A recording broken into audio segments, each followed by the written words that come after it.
गम गणपते नमः। श्री गणेशाय नमः। श्री हरि। संक्षिप्त स्कंद पुराण। पुराण लक्षण। कली काल का प्रभाव तथा राज ऋषि वसुदान के यज्ञ में प्रकट हुई कपिला और नर्मदा के संगम का महात्म्य। मार्कंडेय जी कहते हैं, राजन, सर्ग प्रति सर्ग, वंश, मनवंतर और वंशानुचरित ये पुराण के 5 लक्षण हैं। कलयुग में मनुष्य प्राय असमर्थ और अल्पजीवी होंगे, बुद्धिहीन तथा दुराचार परायण होंगे। स्वाध्याय, वस्त्रकार, तप और यज्ञ आदि कोई भी सत्कर्म उनके द्वारा न होगा। वे स्त्रियों की कामना रखने वाले और विषय लोलुप होंगे। ब्राह्मण सकाम भाव से ही कर्म करने वाले और याचक होंगे। सदा दान लेंगे और परिवार के भरण पोषण में ही आसक्त रहेंगे। स्त्रियों के प्रति आसक्ति होने के कारण वे आत्मा को नहीं जानेंगे। धर्मिष्ठ और तपस्वी भी कुकर्म करेंगे। कली काल आने पर अधिकांश लोग वाम मार्गी और दिगंबर हो जाएंगे। सब प्रजा एक वर्ण की हो जाएगी। राजा मलेच्छ होगा। हीन युग आने पर जब भगवान विष्णु का बोधा अवतार होगा, तब मनुष्य अल्पायु, अल्पवीर तथा अल्प पराक्रमी होंगे।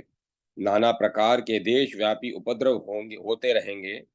चांडाल के वंश में उत्पन्न ब्राह्मण वेदों को पढ़ाएंगे, दूसरों को वेद का उपदेश करेंगे और अपने वेद बेचेंगे।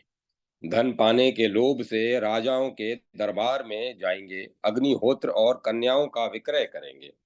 कलयुग के वेद पाठी ब्रह्मचर्य व्रत से रहित होंगे। 10-12 वर्षों की बालिका भी गर्भ धारण करेगी। स्त्री अपने पति का और पुत्र अपने माता पिता का आदर नहीं करेंगे। बहू सास की और पुत्री माता की बात नहीं मानेगी। ये सब बातें यहाँ संक्षेप से बताई गई हैं। युधिष्ठिर, एक दिव्य कथा श्रवण करो जो सब पापों का नाश करने वाली है। पूर्व काल में वसुदान नाम वाले एक चक्रवर्ती राज ऋषि थे। उनकी राजधानी अयोध्या थी। उनके राज्य में कोई दीन दुखी अथवा दरिद्र नहीं होता था। प्रत्येक गाय स्वयं ही इच्छा अनुसार दुग्ध देने वाली और पृथ्वी हरी भरी खेती से सुशोभित थी। एक समय राज ऋषि वसुदान वेद के पारंगत ब्राह्मणों ऋत्विजों के साथ यज्ञ की सब सामग्री का संग्रह करके अमरेश्वर तीर्थ में गए।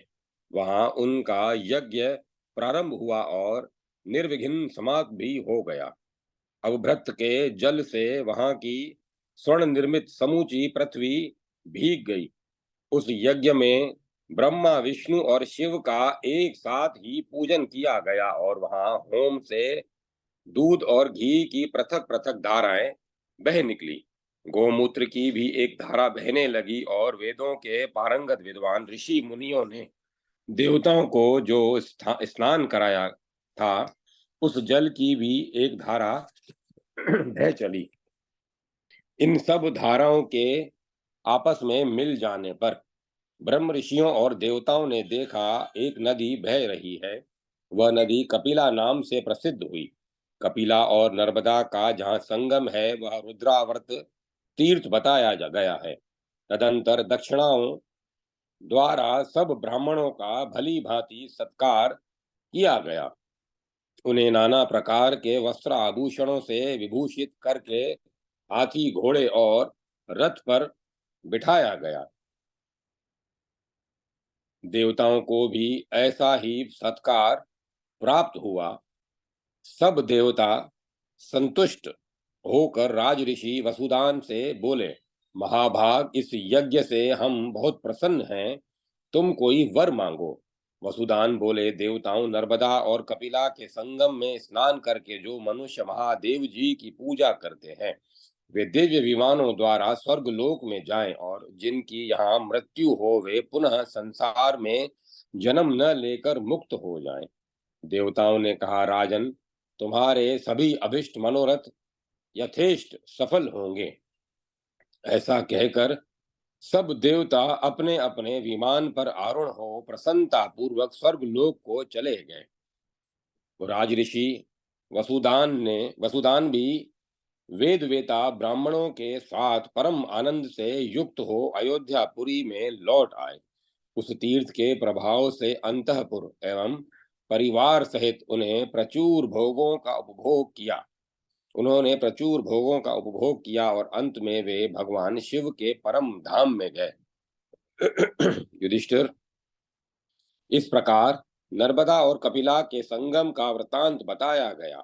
इसके श्रवण और कीर्तन से मनुष्य को संसार बंधन से छुटकारा मिल जाता है। ओम नमः शिवाय, ओम नमः शिवाय, ओम नमः शिवाय। अमरावती में भगवान का दैत्य सुदन रूप से निवास तथा वहां के अन्य अन्य तीर्थों और शिवलिंगों का महात्म्य। मार्कंडेय जी मार्कंडेय जी कहते हैं, महाराज, नर्मदा के दक्षिण और कपिला के पश्चिम तट पर भगवान विष्णु की मनोहरपुरी अमरावती है, जिसमें भगवान लक्ष्मीपति कोटि कल्प और युगों तक निवास करते हैं। प्राचीन काल में देवताओं और असुरों के युद्ध में देवकटक दानवों द्वारा सब देवता परास्त हो गए। उस समय दानवों के अत्याचार से पीड़ित होकर पृथ्वी देवी और ब्रह्मा आदि देवता क्षीर सागर में शयन करने वाले भगवान विष्णु की शरण में गए और उन्हें प्रणाम करके इस प्रकार उनकी स्तुति करने लगे। दैत्यों का अंत करने वाले जनार्दन देव, जगन्नाथ आपकी जय हो। वेदों के मूल स्थान जगदीश्वर, हम आपकी शरण में आए हैं, आप हमारी रक्षा करें। इस स्तोत्र को सुनकर भगवान विष्णु ने कहा, ब्रह्मन, भूलोक में जो जो दुर्दश दानव हैं उन सब का मैं शीघ्र ही नाश करूंगा। ऐसा कहकर भगवान विष्णु देवताओं के साथ आए और संपूर्ण लोकों के हित के लिए अपने सुदर्शन चक्र से दैत्यों के मस्तक काटने लगे। तब समस्त दानव भगवान विष्णु के भय से थर्रा उठे और पृथ्वी छोड़कर रसातल में भाग गए। तदंतर पुनः ब्राह्मण देवता और तपस्वी जनों के यज्ञ पूर्ववत होने लगे। युधिष्ठिर, उस पुरी अमरावती में भगवान विष्णु दैत्य सुदन के नाम से प्रतिष्ठित हुए। जो मनुष्य वहां प्राण त्याग करता है वह विमान के द्वारा विष्णु लोक में सम्मानित होता है। कपिला के पश्चिम में नीलगंगा का आगमन हुआ है। उसमें स्नान करके मनुष्य कोटि तीर्थ के सेवन का फल पाता है। सुदर्शन, दैत्य सुदन, विष्णुवावर्त, शिवावर्त और लक्ष्म्यावर्त, इन तीर्थों में जो दान दिया जाता है उसका पुण्य असंख्य होता है। वहां श्री विष्णु को प्रसन्न करके मनुष्य अनंत फल का भागी होता है। श्री विष्णु क्षेत्र का प्रमाण एक कोस का बताया गया है। उसके भीतर ब्रह्म हत्या का प्रवेश नहीं होता। जो वहां एक मास तक उपवास तथा अग्निहोत्र करता है, जो स्त्री वहां पातिव्रत्य धर्म का पालन करती है तथा जो मनुष्य स्वाध्याय, यज्ञ, चंद्रायण, पराग तथा पितरों का तिल और जल से तर्पण करते हैं, उनके पितृ तृप्त होकर भगवान विष्णु के धाम में विहार करते हैं और उन मनुष्यों को भी अपने सत्कर्मों का उत्तम फल प्राप्त होता है। जो एक रात्र त्रिरात्र कृच्छ, शांतपन, अति कृच्छ, पर्ण कृच्छ तथा अन्यान्य वैष्णव व्रत करता है और जो दोनों पक्षों की एकादशी को भोजन नहीं करता, वह इन व्रतों के द्वारा भगवान विष्णु के लोक में पूजित होता है। चांडाल, शवपक्ष अथवा पशु पक्षी की योनि में पड़ा हुआ प्राणी भी यदि इस तीर्थ में अपने प्राणों का त्याग करता है तो वह भगवान विष्णु के लोक में जाता है। इस तीर्थ में मासोपवास व्रत करने वाले पुरुषों तथा पतिव्रता स्त्रियों को देखकर धर्मराज स्वयं ही वहां जा उनके लिए अर्घ्य समर्पण करते हैं और उन महात्माओं को वैष्णव लोक का दर्शन कराकर लौट आते हैं। ब्रह्मा जी के मानस पुत्र सप्त ऋषियों ने एक समय धर्मराज के धर्मराज से पूछा, धर्म, क्या कारण है कि आप यहाँ स्वयं पैदल विचर रहे हैं? इससे हमें बड़ा विस्मय हुआ है। महाभाग, इसका कारण बताइए। यह सुनकर धर्मराज ने हंसते हुए कहा, मुनिवरों, मेरे भयंकर दूत पतिव्रता स्त्रियों, मासोपवासी पुरुषों तथा इन सब के विमानों की उज्जवल दीप्ति की ओर दृष्टिपात करने में असमर्थ हो रहे हैं। इसीलिए वे लौट गए हैं, इसीलिए मैं पैदल गया था। मार्कंडे जी कहते हैं, राजन, अमरावती में अमित तेजस्वी भगवान विष्णु का निवास है। वहां किया हुआ श्री हरि का पूजन कलयुग के दोषों का नाश करने वाला है।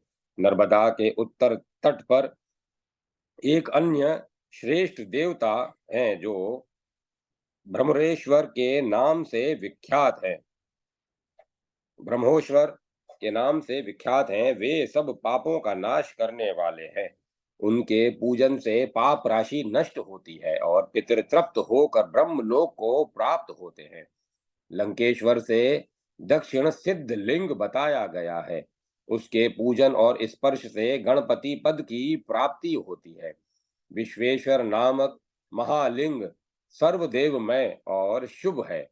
वैशाख शुक्ला अष्टमी को उसके पूजन से मनुष्य 10,000 शिवलिंगों की पूजा का फल पाता है और भगवान शिव का अनुचर होता है।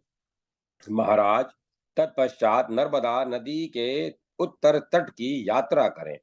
वहां परम सिद्धिदायक पाप नाशन लिंग है। वहां स्नान, तर्पण और पूजन करने से ब्रह्म हत्या का नाश होता है।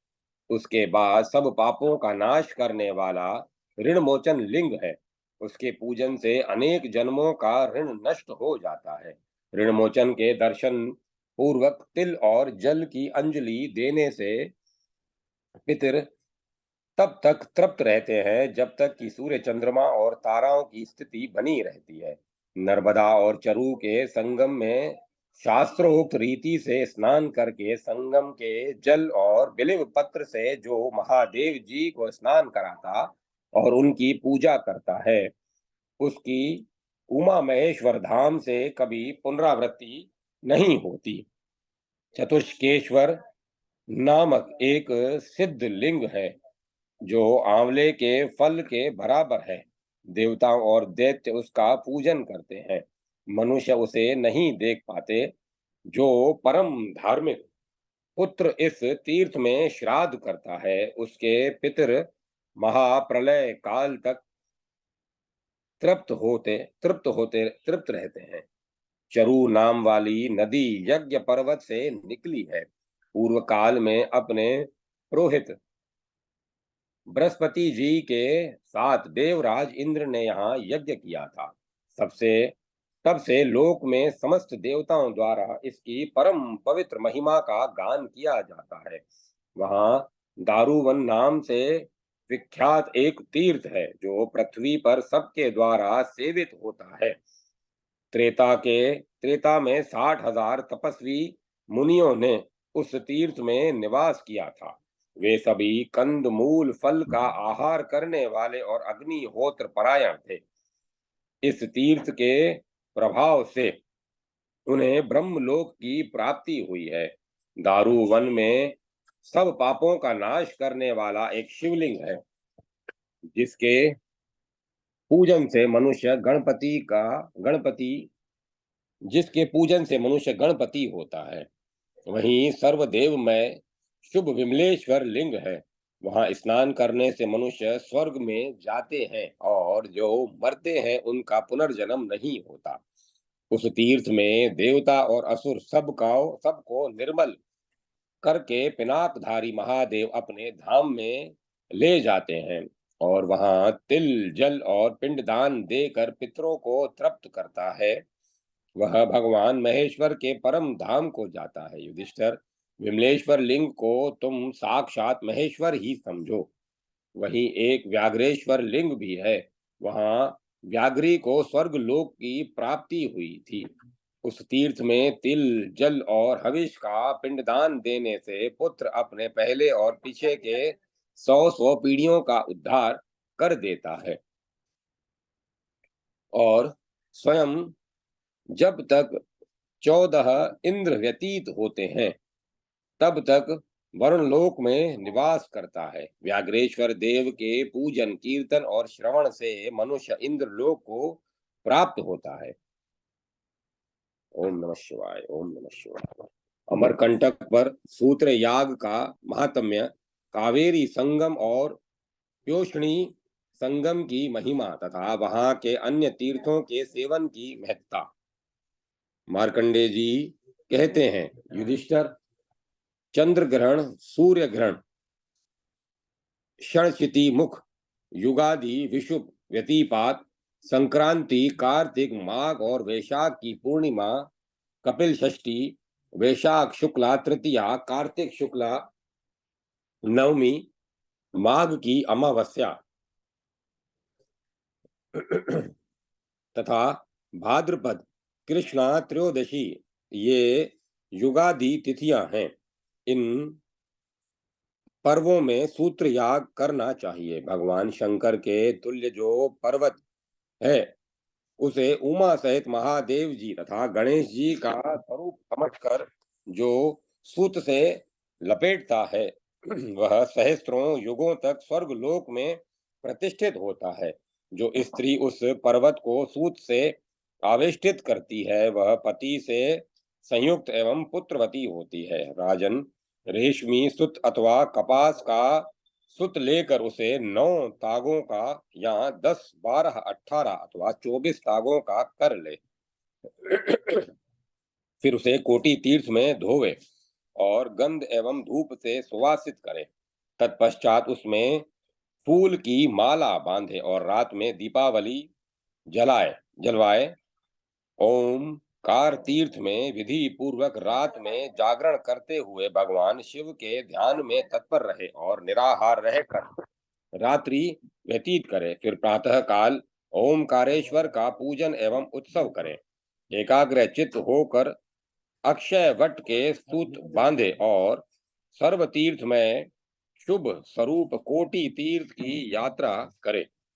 वहां से ऋण मोचन, पाप नाशन, नरकेश्वर, गंधर्वेश्वर गंधर्वेश्वर और अंगारेश्वर तीर्थ में होते हुए सर्व तीर्थ में ब्रह्माव्रत में जाए।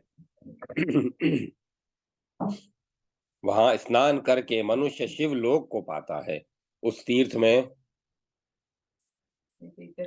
में तिल और जल देने से पितरों की सद्गति होती है।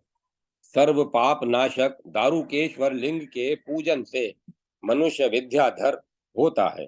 दारुकेश्वर से भृगु लिंग के समीप जाए। वहां जाने मात्र से मनुष्य ब्रह्म हत्या से मुक्त हो जाता है। वहां से जालेश्वर तीर्थ को जाए, जो सब तीर्थों में उत्तम है। वहां स्नान मात्र करने वाला मनुष्य फिर इस संसार में जन्म नहीं लेता। जालेश्वर में तिल और जल की अंजलि देने से पितरों को अक्षय गति प्राप्त होती है।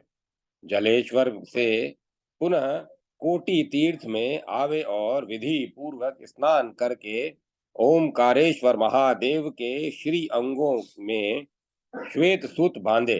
फिर ओमकारेश्वर की पूजा करके दीपमाला जलावे। तत्पश्चात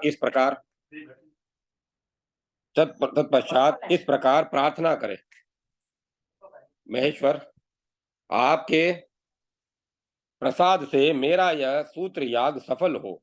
तदंतर यतियों को भोजन करावे और ब्राह्मणों को यथाशक्ति दक्षिणा दे। उसके बाद भाई बंधु और भृत्य वर्ग के साथ पारण करे। जो शारीरिक कष्ट उठाकर शिव पर्वत की परिक्रमा करता है, उसे पग पग पर यज्ञ का फल प्राप्त होता है। उत्तर और दक्षिण में जो तीर्थ है, वे भगवान शिव के साक्षात स्थान कोटि तीर्थ में विलीन होते हैं। समुद्र पर्यंत पृथ्वी में जो तीर्थ हैं, वे परम पद स्वरूप कोटि तीर्थ में लय को प्राप्त होते हैं। नृपश्रेष्ठ, नर्मदा और अमरावती तथा नर्मदा और ओमकारेश्वर के मध्य भाग में कोटि तीर्थ विद्यमान हैं, जिसमें पाताल के 1 लाख तीर्थ निवास करते हैं। साक्षात महादेव जी ने कपिला और नर्मदा के बीच में उन सब तीर्थों की स्थापना की है। महाराज, इसके बीच रुद्रावर्त के जल में जो मनुष्य विधि पूर्वक स्नान करते हैं वे शिवलोक में जाते हैं, तथा जो नर्मदा के उत्तर तट में निवास करते हैं वे रुद्रलोक के निवासी होते हैं। जो वाम भाग दक्षिण तट पर निवास करते हैं वे विष्णु लोक में जाते हैं। जो अमरकंटक पर्वत पर पूर्व और पश्चिम भाग में निवास करते हैं वे रुद्र, ब्रह्मा और विष्णु के लोक में जाते हैं। सूर्य ग्रहण के समय न्यायोपार्जित धन का कोटि तीर्थ में दान करने से अनेक प्रकार के पुण्य होते हैं। कावेरी के पूर्व भाग में जहां तक पर्यंक पर्वत है उसके बीच में तीर्थों की संख्या 10 लाख बताई गई है। नर्मदा से लेकर जमदग्नि आश्रम के बीच में श्रीकंठ और नीलकंठ नामक शिवलिंग स्थित है। नर्मदा के अभय उभय तटों पर 1 कोस के भीतर जितने भी स्वयंभू देवता हैं उन सबको सिद्धिदायक जानना चाहिए। वे सभी इच्छा अनुसार काम भोग और फल देने वाले हैं। भारत, यह अमरकंटक पर्वत जिस प्रकार सब ओर से पवित्र है वैसा पवित्र मुझे तीनों लोकों में दूसरा कोई पर्वत नहीं दिखाई देता। कोटि तीर्थ और अमरकंटक दोनों ही परम पवित्र हैं। इन्हें स्वर्ग मोक्ष और संपूर्ण सिद्धियों का दाता समझो। चतुर्दशी मंगलवार को जब व्यतिपात योग हो तब कावेरी संगम में स्नान करने से सहस्त्र गुना पुण्य होता है। जो शस्त्र द्वारा मारे गए हैं ऐसे लोगों के निमित्त वहां तिल मिश्रित जल की अंजलि देने से और एकोदिष्ट श्राद्ध करने से वे स्वर्ग लोक पाते हैं। नर्मदा और कावेरी के जल और अंजलि तिल से जंग नर्मदा और कावेरी के जल और जंगली तिल से तृप्त किए हुए पितर परम गति को प्राप्त होते हैं। सहस्त्रों धाराओं से कावेरी नदी इस भूतल पर प्रसिद्ध है। कावेरी के जल से समस्त पृथ्वी व्याप्त है। नर्मदा के दक्षिण तट पर वाराह और विंध्याचल में संपूर्ण देवताओं को प्रत्यक्ष दिखाई देने वाली पयोक्षणी नदी प्रकट हुई है। पूर्व काल में महादेव जी के आराधना करने पर साक्षात पार्वती स्वरूपा पयोक्षणी नदी का प्रादुर्भाव हुआ है। वह यशस्वी वराह पर्वत के शरीर से निकली है। उसमें स्नान करने से मनुष्य निश्चय ही इस संसार में जन्म नहीं लेता। युधिष्ठिर, वहां तिलोदक देने से पितर लाखों वर्षों तक भगवान शिव के लोक में क्रीड़ा करते हैं। चंद्र ग्रहण के समय वराह और विंध्याचल पर्वत पर कुरुक्षेत्र के समान पुण्य होता है। यह साक्षात भगवान शंकर का कथन है। वराह पर्वत से लेकर पयुष्णी नदी के संगम तक 1 करोड़ तीर्थ बताए गए हैं। पयोक्षणी संगम में सोमाव्रत नामक तीर्थ की स्थिति कही जाती है। वह स्थान सब ओर से पवित्र है जहाँ 4 भुजाधारी पुरुषोत्तम भगवान श्रीपति निवास करते हैं। उस 1 कोस के क्षेत्र को विष्णु क्षेत्र जानना चाहिए।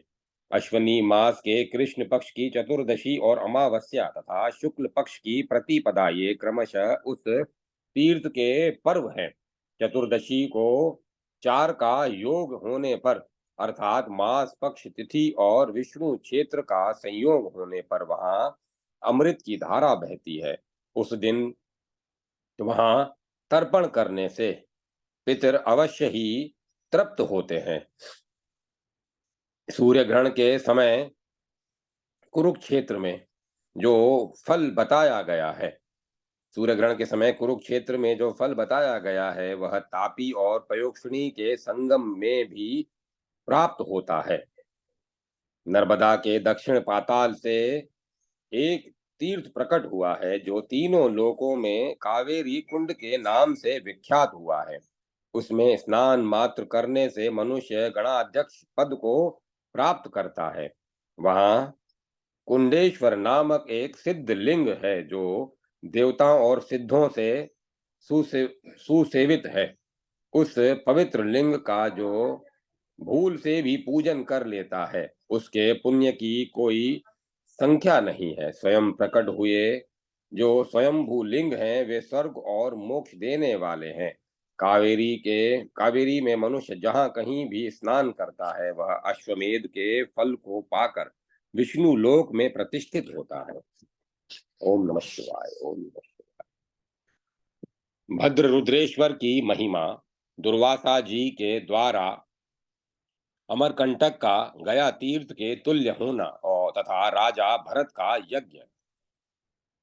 मार्कंडेय जी कहते हैं, राजन, एक भद्र रुद्रेश्वर नामक लिंग है जो उत्तम सिद्धियों को देने वाला है।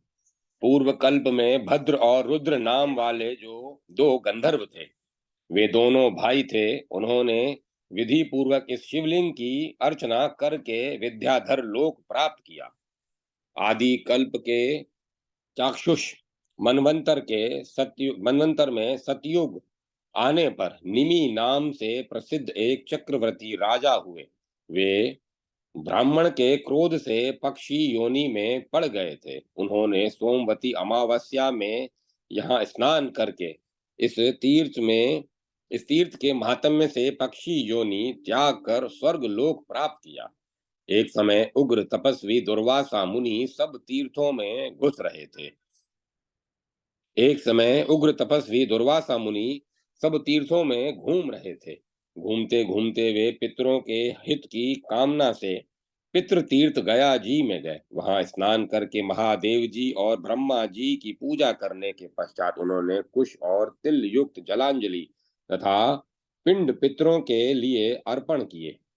पिंडदान करके दुर्वासा जी ने मुनियों से कहा, मुनीश्वरों, मैंने सुना था कि इस तीर्थ में पितृलोक उपस्थित होकर अपने हाथ से पिंड ग्रहण करते हैं। यह बात आज मैं नहीं देखता, अतः मेरी तो तीर्थ यात्रा व्यर्थ हो गई। मुनि बोले, अमावस्या को यहाँ दिया हुआ पिंड दान पितृलोक अपने हाथ में लेते हैं, अतः आप अमावस्या तक प्रतीक्षा कीजिए।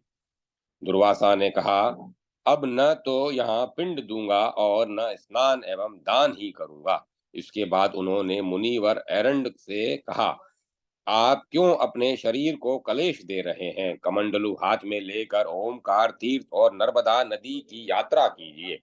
ऐसा कहकर दुर्वासा मुनि ऋषियों के साथ अमरकंटक पर्वत पर आए और ओमकारेश्वर की पूजा करके उनका इस प्रकार स्तुवन किया। दुर्वासा जी बोले, काल स्वरूप महादेव जी को नमस्कार है। त्रिमूर्ति धारी शिव को नमस्कार है। अव्यक्त और व्यक्त स्वरूप अनंतानंत गामी भगवान शंकर को नमस्कार है। ऋग्वेद, यजुर्वेद और सामवेद जिनके स्वरूप है उन सर्वज्ञ शिव को नमस्कार है। भवो उद्भव जगन्नाथ उमाकांत आपको नमस्कार है। कल्याणकारी सुखदाता भव को नमस्कार है। मंगलकारी शंकर को नमस्कार है। तीन नेत्रों वाले आपको नमस्कार है। अर्धचंद्रधारी श्री कंठ और नीलकंठ को नमस्कार है। सर्पों का आभूषण धारण करने वाले त्रिशूलधारी रुद्र को नमस्कार है। पिनाक धनुष धारण करने वाले महादेव को नमस्कार है। प्रभो, आप सर्व रूप और चराचर जगत स्वरूप हैं। आपको नमस्कार है। सुरेश्वर, इस लोक और परलोक में मेरे अपराध को आप क्षमा करें। देवेश उमापते, आपके समान दूसरा कोई नहीं है। यह दिव्य स्तुति सुनकर ओमकार स्वरूपधारी भगवान शिव बोले, महाभाग, तुम वर मांगो। दुर्वासा ने कहा, देव, यह तीर्थ गया के समान हो जाए। भगवान ओमकार बोले, तपोधन, मेरे प्रसाद से यह तीर्थ आज से ही गया तुल्य हो जाएगा। इस प्रकार वरदान पाकर ब्रह्म ऋषि दुर्वासा अमरकंटक के पूर्व भाग में मुनियों के साथ रहने लगे। मार्कंडेय जी कहते हैं, महाभाग तदंतर नर्मदा तट पर विद्यमान शल्या और ऋषल्या तीर्थ में जाएं। वहां स्नान करके मनुष्य स्वर्ग लोक को जाता है। उस तीर्थ में अतिशय उत्तम यज्ञेश्वर तथा धूपेश्वर लिंग है। उनको सिद्धि दाता और मोक्ष दाता जानो। उस तीर्थ में तिल और जल से तर्पण करने पर पितर सूर्य चंद्रमा और नक्षत्रों के स्थिति काल तक तृप्त रहते हैं। राजन, सूर्य वंश में भारत भरत नाम से प्रसिद्ध एक राजा हो गए हैं, जो संपूर्ण पृथ्वी का शासन करते थे। एक समय राजा भरत ने यज्ञ कर्म में तत्पर हो भृगु पर्वत के दक्षिण भाग में 10 योजन विस्तृत यज्ञ भूमि निर्माण कराई, जो कुंड और यज्ञ मंडप से सुशोभित थी। यज्ञ की सब सामग्रियों से संपन्न हो वेद मंत्रों के उच्चारण की ध्वनि से आकाश और पृथ्वी को गुंजाते हुए महाराज भरत ने यज्ञ प्रारंभ किया। उन्होंने होम से सप्तलोकवासी देवताओं को तृप्त किया। इस प्रकार अमित तेजस्वी राजा का यज्ञ अभी चल ही रहा था कि उसका विध्वंस करने के लिए भयानक रूप वाले राक्षस माल्यवान, सुमाली, सुकेशी, शंख और दूषण आदि सहस्त्रों की संख्या में आ धमके। उन्होंने यज्ञ की समस्त वस्तुएं नष्ट भ्रष्ट कर डाली। सब देवता भाग चले, ऋत्विज मार गिराए गए। इस प्रकार राक्षसों द्वारा उस यज्ञ के नष्ट किए जाने पर राजा भरत आहुति से प्रज्वलित हुई अग्नि की भांति क्रोध से जल उठे और समस्त राक्षसों का उन्होंने संहार कर डाला। तत्पश्चात अपने ब्राह्मण ऋत्विजों को राक्षसों द्वारा भयभीत धराशायी तथा मारे गए देख उन्हें बड़ा शोक हुआ। वे वेद मंत्री बृहस्पति जी से बोले, ब्राह्मण, आप सब देवताओं के गुरु, तीनों काल की बातें जानने वाले तथा त्रिवेद वेता हैं। देवकंटक राक्षसों ने मेरे लिए आए हुए इन ब्राह्मणों की हत्या कर डाली है। इसका प्रायश्चित मुझे क्या करना चाहिए? बृहस्पति जी बोले, नृपश्रेष्ठ, मैं तुम्हें संजीवनी विद्या देता हूँ। उस विद्या के प्रभाव से राजा ने सब ब्राह्मणों को जीवित किया। नूतन जीवन पाकर ब्राह्मणों ने देवगुरु बृहस्पति की बड़ी प्रशंसा की। तत् तदंतर पूर्ण तथा उत्तम दक्षिणा से युक्त यह यज्ञ समाप्त हुआ। यज्ञ में जो यूप गड़े थे, उन्हीं के मूल से वहां शल्या और विशल्या नाम वाली 2 नदियां प्रकट हुई। वे दोनों लोक पावनी नर्मदा में मिल गई। इसके बाद देवता लोग अपने अपने विमान पर आरूढ़ हो स्वर्ग को चले गए। राजा भरत ने भी ब्राह्मणों के साथ अपनी पुरी में प्रवेश किया। भरतेश्वर लिंग ब्रह्म योनि में स्थित हैं। ओम नमः शिवाय, ओम नमः शिवाय, ओम नमः शिवाय, ओम नमो नारायण, ओम नमो नारायण, ओम ओम तत्सत, ओम तत्सत, ओम तत्सत। अब कथा को विराम दिया जाता है।